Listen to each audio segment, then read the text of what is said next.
like it or not, want it or not, the Jamaican society must become a digital society. The issues that are at play regarding privacy of information, security of information, all of those are issues which are easily resolved, but should never stymie our growth and development.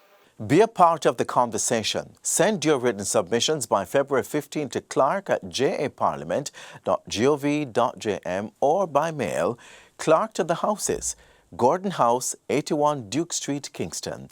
We have a lot lined up for you, so please stay with us.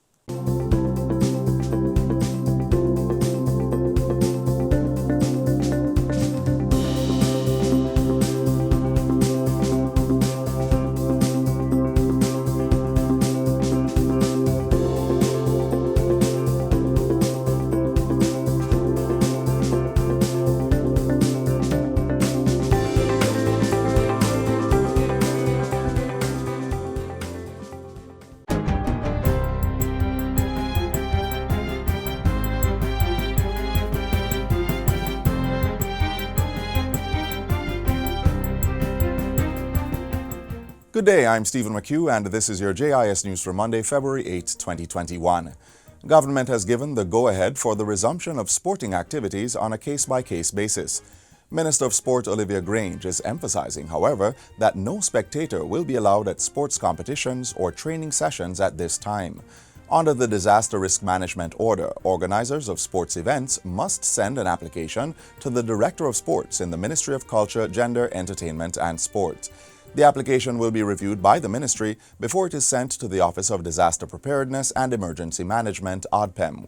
After consultation with the Ministry of Health, ODPEM may approve the application for specific training and/or competition to take place at a specified place and time.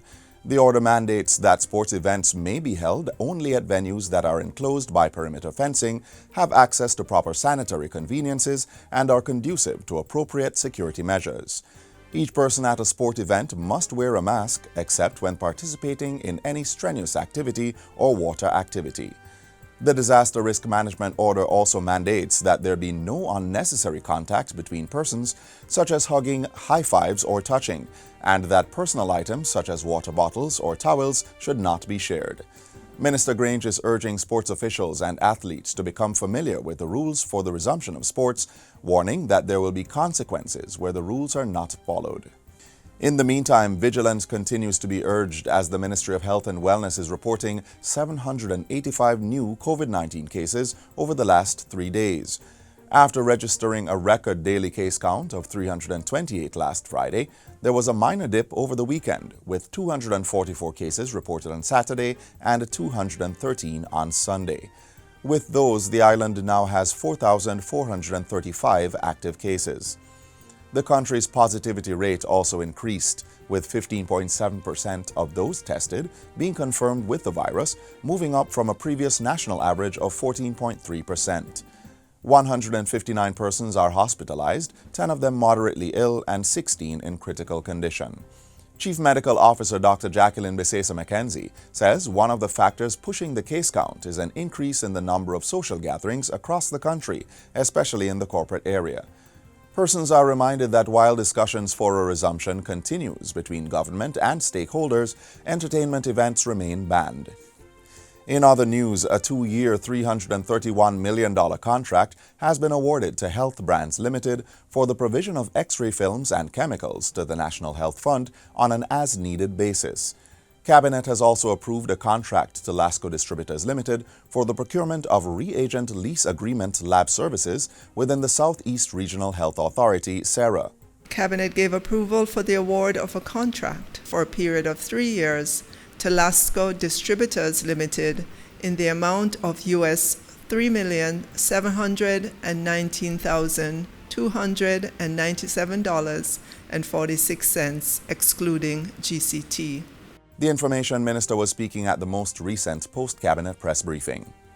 Meanwhile, over $200 million has been approved by Cabinet for work on the Barron Hill to Samuel Prospect Transmission Main Replacement Project. The contract was awarded to Bacchus Engineering Works Limited. This project falls under Phase 1 of the Dornoch and Greater Dornoch Water Supply Rehab and Upgrading Project in Trelawney and St. Anne.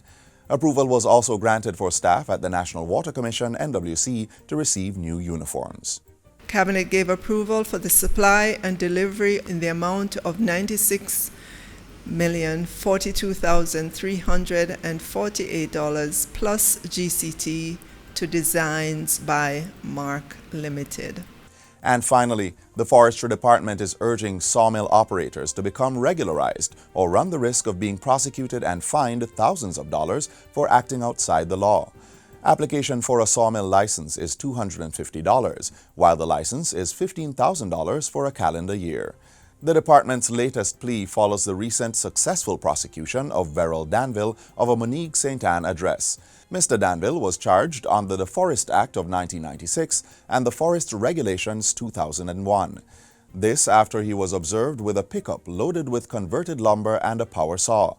Mr. Danville pleaded guilty to driving, transporting, or operating a sawmill of any type or make without a sawmill license. When he appeared before the court, he was fined the maximum sum of $50,000 and ordered to obtain a sawmill license for calendar year 2020 and 2021.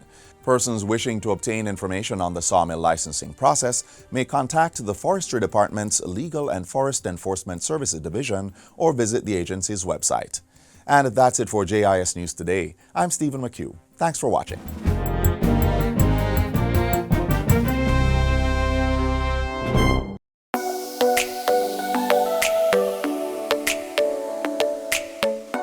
To properly carry out a hand rub, apply a palmful of the product in your cupped hand, covering all surfaces.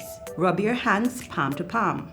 Rub your right palm over the back of your left hand with interlaced fingers and vice versa. Rub your hands palm to palm with fingers interlaced. Rub the back of your fingers to opposing palms with fingers interlocked. Rotationally rub backwards and forwards the clasped fingers of your right hand in your left palm and vice versa. Once your hands are dry, they are now safe.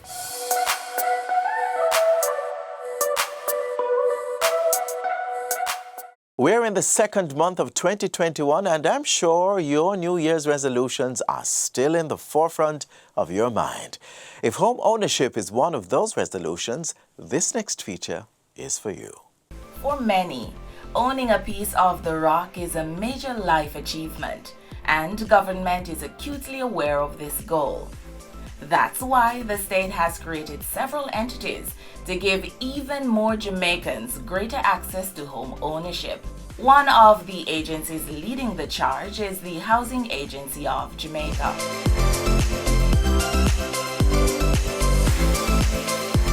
Our developments consist of building housing units, providing service lots, regularizing informal communities. So we cover the entire sphere of housing development. Once the National Housing Development Corporation Limited, the entity has been operating as the Housing Agency of Jamaica, HAJ, since 2008. Though the focus is primarily on providing affordable housing solutions, the agency has, on occasion, built housing developments targeting higher income brackets. Why? The HAJ is a self-financing agency of the government, so it is responsible for its operational costs. The entity has a proven track record in constructing housing solutions. Among the completed projects are Greater Portmore, Oaklands, College Green, Pines of Karachi, Mona and Portmore Country Club 2. And plans are already in place for other projects to be built across the length and breadth of Jamaica. We have 772 housing solution development working on in Rhine Park, St. James. It's a mix of 2-bedroom, 1-bathroom housing units, 1-bedroom apartments, townhouses, and 3-bedroom, 2-bathroom houses. Phase 1 of the project, which consists of 152 units, went on the market in January 2021. There's also the 1,650-unit Catherine Estates housing development in Bernard Lodge, St. Catherine. Catherine Estate is a development that we are trying our best to see how we can address a serious gap in the market. It's a mix of studio units and one-bedroom units, so it's what we call starter homes. Because since Greater Portmore, nothing of this nature has been done. Units range between $6 and $7 million. 475 units in Phase 1 will be ready in March 2021. We have Mona, which is underway now. We're doing 50 service lots. That's in between Pines of Karachi and Long Mountain. Those 50 service lots were priced at market value. The HAJ has also been finalizing other housing projects which are slated to come on stream in the year. Among them, Sandown Crescent and Helsher Views in St. Catherine. Environmental permits have been granted and the municipal corporation is now perusing the plans. Sandown Crescent will have 146 townhomes, while the 623 Helsher Views will be a mix of 1, 2, and 3 bedroom units. We are pretty much advanced in planning a development in Luana, St. Elizabeth, 250 solutions, mix of service lots and units. We are doing 150 units in St. Anne, Runaway Bay area, St. Anne. And a joint venture agreement is being finalized to deliver 1,200 housing solutions in Montego Bay, St. James. Currently, we are doing a regularization program in Grange Pen, St. James. That is an informal settlement in excess of 535 solutions. The work is pretty much halfway there. We have gotten some grant funding from the Tourism Enhancement Fund. The HAJ not only regularizes communities, it also provides land titles for properties that have been regularized. Just recently, 30 households received land titles to properties in Kingston and St. Andrew, as well as Clarendon. We understand the role that we have to play as a ministry in the improving of the lives and livelihood of our people. And certainly land registration is identified as a major driver of economic growth, but also very significant benefits flow from having that certificate of title. You will be able to use your title to access loans, to access formal credit. Developers, you're also included in the HAJ's plans. The partner will be responsible for designing, financing and building the project. And then we will take on the aspects of project management, marketing, sales, legal, the conveyancing aspects to deliver to the customer. So, if you are interested in owning a piece of the rock, visit the HAJ website, hajl.gov.jm. And remember, we are not limited by the fact that persons have to be contributors to NHT, because we recognize that some persons are self-employed and so might not necessarily contribute, but they are able to access a loan from a credit union or another institution. We facilitate those as well.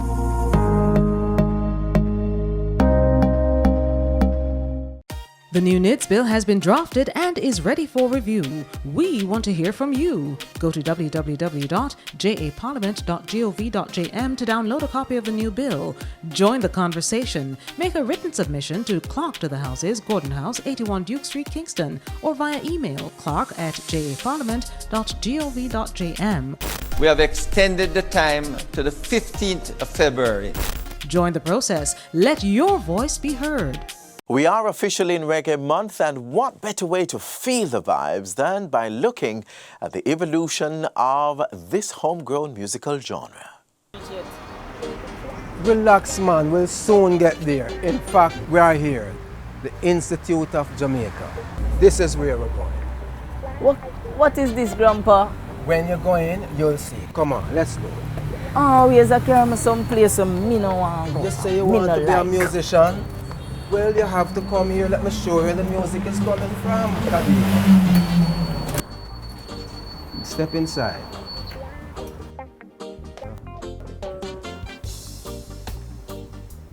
See, this is where I want it to come.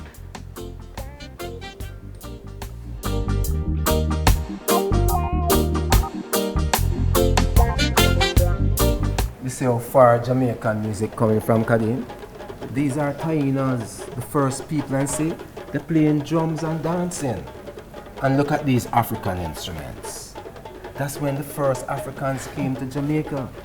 Now, I bet you don't know what this instrument is. Rumba box? It is a rumba box, and you hear that in what kind of music now? Mento. Mento, that's what makes the mento music so sweet. Now, look at this. This is jazz music. Jamaica had a rich tradition of jazz.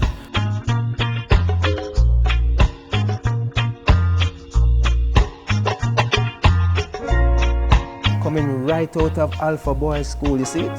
Right after jazz, the same jazz musicians were playing R&B. I found my thrill. That came from America. And when the R&B dried up from America, then they started making Jamaican R&B.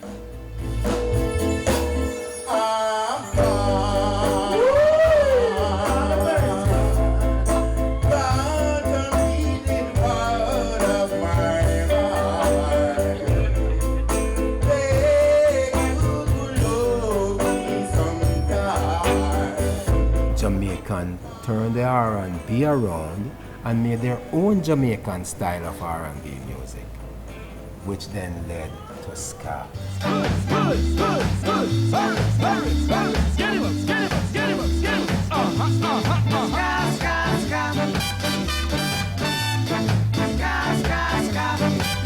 It was the beginning of independence. Ska was looked upon as the new sound of Jamaica.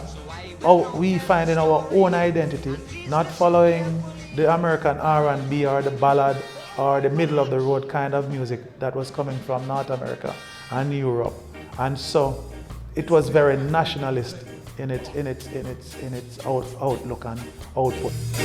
Gather together, be brothers and sisters, we're independent. Join and stuff and still bring story to dance, we're independent. Don't be sad and blue. The Lord is still with you. God bless, no one curse. Thank God I'm not the worst. Seems like the music always speak about social issues. A lot of the music is about social issues. After all, life is music and music is life. After ska, you got Rocksteady. Rocksteady, the rhythm, the ska still continue, but the bass rock. And the guitar and the piano, ska same way, but the bass, the emphasis on the bass, so yeah, fall back on you. Well, it look as if we can hear music here.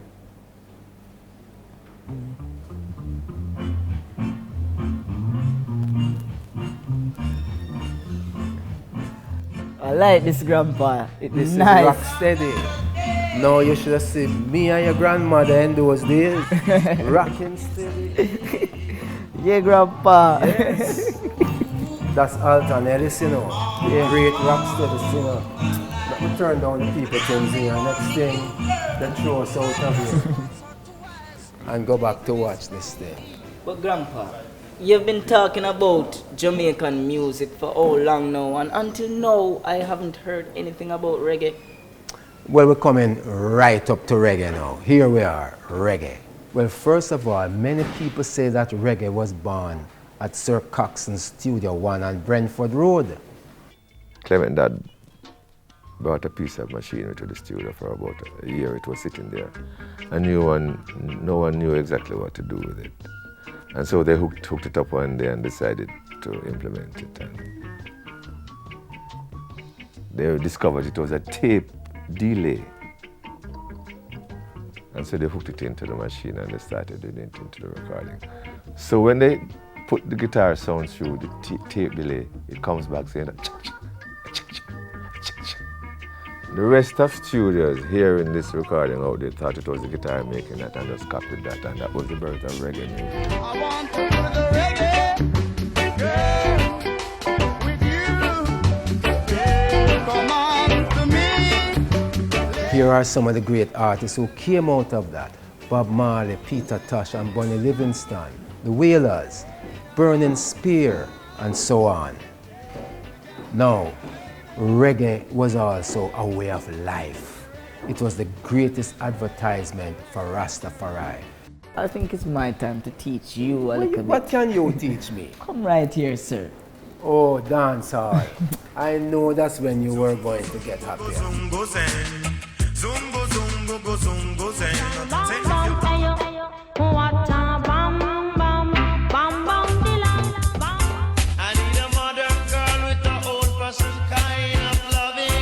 It was also a little bit different in the 80s where you have more artists that come and you have to compete with artists like every day, and the dancehall vibes. When you go into the dancehall, you know, you have to just hold the mic, forget a bus. And now it's different, you just have a CD, you go to the radio station and get some airplay. The 90s had these persons like Beenie Man, Lady Saw, and Bounty Killer. Up to today, Beenie Man and Bounty Killer still have swag. Right now, we have producers that are artists that are producers, and radio jocks who are doing both. With technology, the music is now diverse. We are accepting music on a broader scale. One time gone till you want to hear hip-hop music or techno music being played in a dancehall setting. And that is happening right now. A lot of pop music is being accepted. Disco music, techno music, electro house music is being accepted right now. Hip-hop music is widely accepted right now. So we as Jamaican, we are listening to a wide cross-section of music. That means that we took music and turned it into Jamaican music, and we have given it back to the world, and everything has now come together. Kadeem, the tour done. See, it wasn't that bad after all. For real, Grandpa. Really inspired by all of this. Well, out of many, we're really one music. And you might yet become a good musician. Thanks, Grandpa. Yes.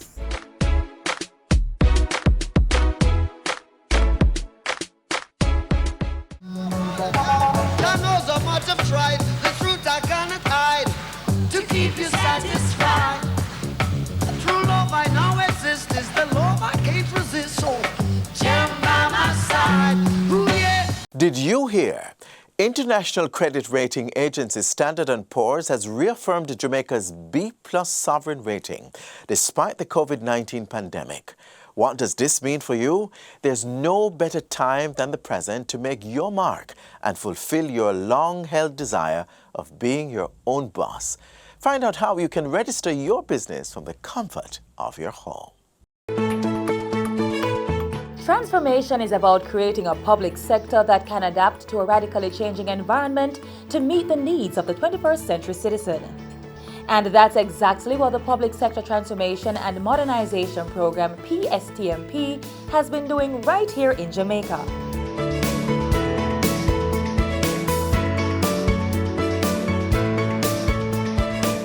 Public Sector Transformation and Modernization Program is a government-wide initiative managed by the Office of the Cabinet.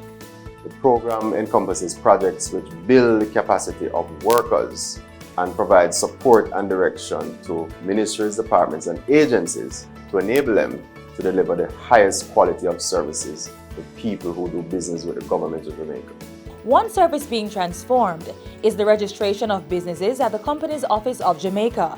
In times past, business or company owners had to go through several tedious steps to complete this process. The customer would come to the company's office to register a business name. Then he or she would have to go to the tax office to get an NIS number, the transaction cost, the travel costs to do that, was high. The time to register a business name was high as well. In 2008, the Ministry of Industry, Commerce, Agriculture and Fisheries implemented a one-stop shop program. And in 2014, the Business Registration Form, or BRF, was developed. You complete the business registration form, more popularly known as the super form. You submit it to the company's office, and once you have done that, once the application is approved, then you are not only registered with the company's office, but you're also registered with the Tax Administration Jamaica. So you get a TRN, taxpayer registration number. You're registered with the Ministry of Labour and Social Security, so you get an NIS number, and you are registered to deduct contributions on behalf of your employees for NHT and Hard Trust. So with the introduction of the super form, transaction costs were cut significantly, as well as the time to register. And it was more convenient because you just had to come to the company's office and you'd be registered with all the other business startup agencies. The BRF has significantly reduced the amount of time to start a business, from 6 to 4 days for a company and 4 to 2 days for a business name. To date, approximately 50,400 business names and 14,000 company names have been registered using the form. But it doesn't stop there. In April 2014, the Public Sector Transformation Modernization Program team started working with the COJ to develop an electronic version of the manual business registration form, the EBRF. The electronic business registration form is just to allow persons to register their business names from anywhere in the world that they are. So they don't need to come into the company's office. They can stay whether they're at their homes or in their offices, as I said, wherever in the world they are, and register their business names. You can find the EBRF form on our website. The website is www.orcjamaica.com. All that's needed is reliable internet access, a subscriber account with the COJ, an email address, a scanner for uploading documents, and information to register your business or company name. And for those who may not have access to a computer or internet service, the EBRF will be accessible through kiosks set up in revenue service centers across the island, as well as at the company's office in Kingston. So the kiosks are really set up to allow persons who do not have internet access otherwise to register their business names online. And they will be using the electronic business registration form. That is just an electronic version of the super form. There are 3 kiosks that will be placed at revenue service centers in Montego Bay, in Twickenham Park, and in the Constant Spring tax offices. Those are the first set. There will be other kiosks in the future. Once you have successfully registered your business or company name on the COJ website, you will get an update within 2 days. A notification will be sent to you via email that the COJ has completed the registration of your company or business name. The email will also include an electronic copy of the certificate of registration. You can then arrange for the registration certificate to be sent to you by courier, or you may pick up the certificate at the company's office.